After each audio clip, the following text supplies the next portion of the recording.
Herkes izlesin, kazan köfte yapıyorum.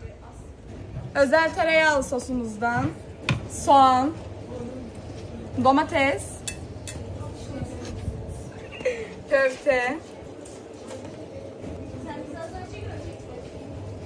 ve fırına gönderiyoruz. Fırından alıyoruz. Baharat, maydanoz,